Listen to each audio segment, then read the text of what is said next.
Women's football. A ceremonial hub for teammates' romance. Football is a game of drama and emotions, and women's football is just the perfect embodiment of that. In fact, there is even more drama there.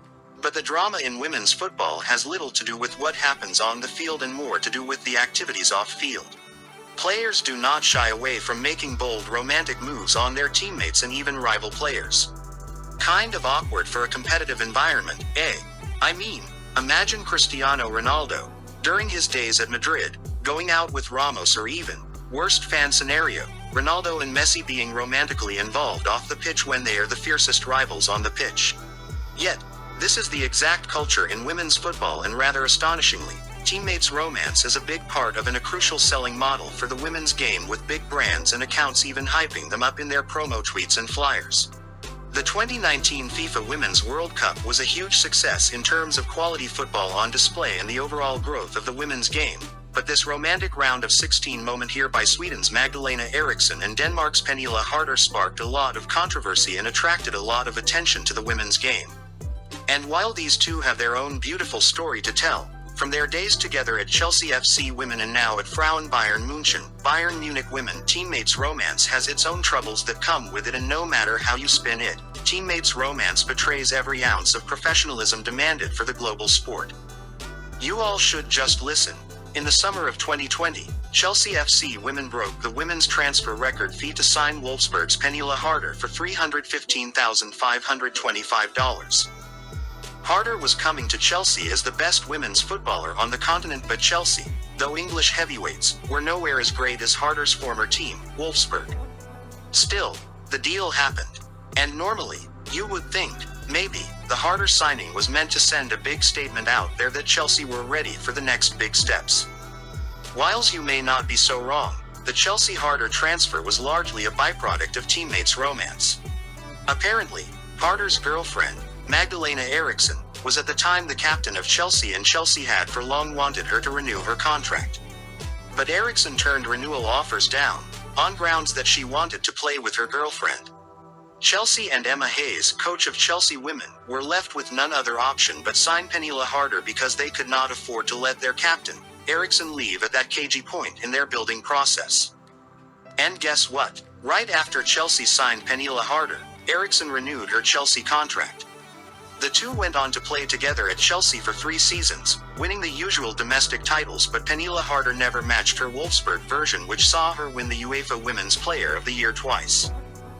Today, Magdalena Erikson and Pernille Harder, still together, as strong as ever, ply their trades in Germany with Bayern women, and it does not look like Harder is going to rediscover her best years anytime soon, if ever at all. The hefty price to pay for love.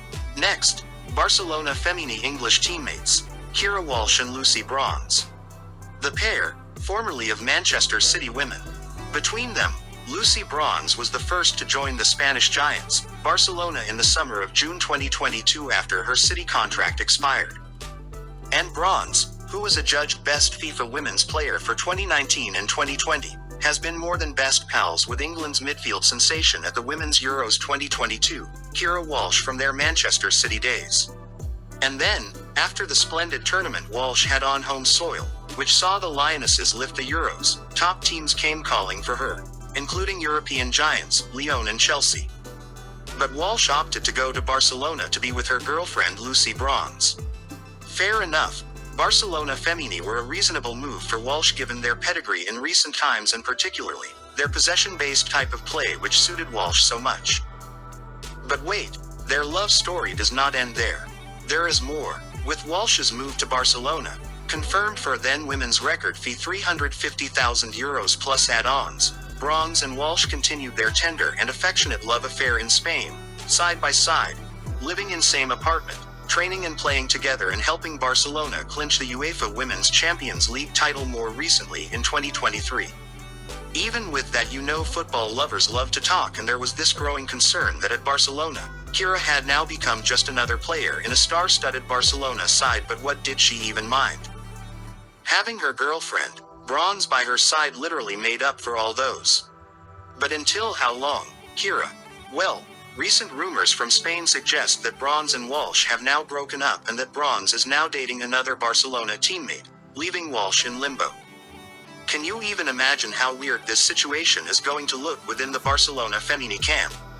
Depending on how solid these rumors eventually turn out to be, a Kira Walsh transfer away from Barcelona in the summer is heavily on the cards.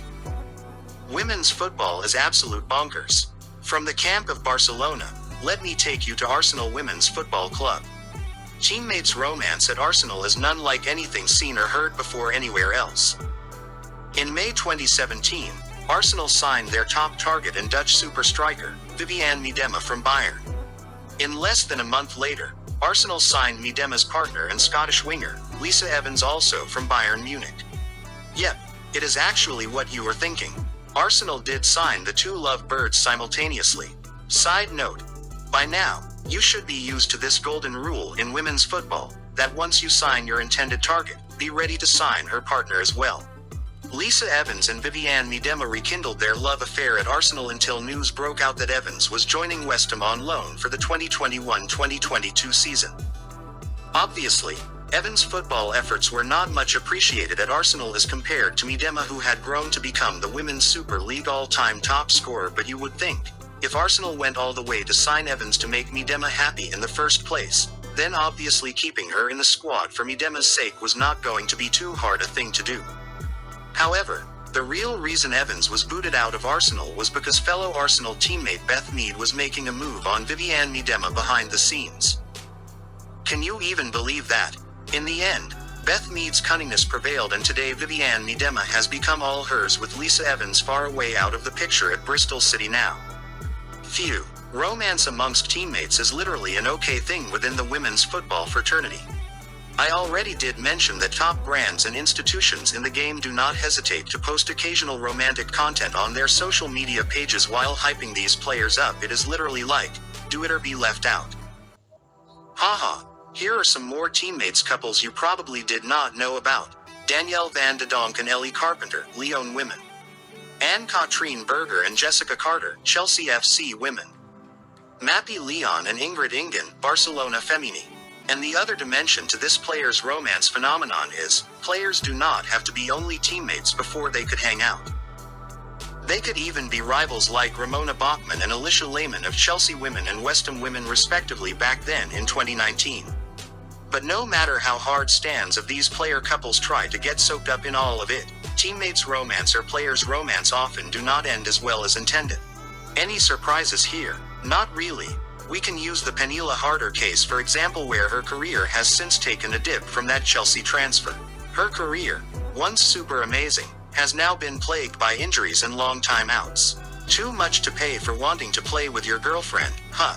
In equal measure, I present Aussie captain Samantha Kerr and her American girlfriend, Christy Mewis. While they are not teammates, the two players got engaged in last winter. As the price to pay for love, Christy Mewis had to sacrifice her football career by trading NSWSL winners NY Gotham FC for relegation-threatened West Ham United FC in the WSL. Love must definitely be worth it, but like others before and after them, not even Aussie captain Sam Kerr has been able to swerve the distractive influence of players' romance on her professional career. The stats suggest that Kerr's performances for Chelsea Women in terms of goals have significantly deteriorated within the past 2 seasons.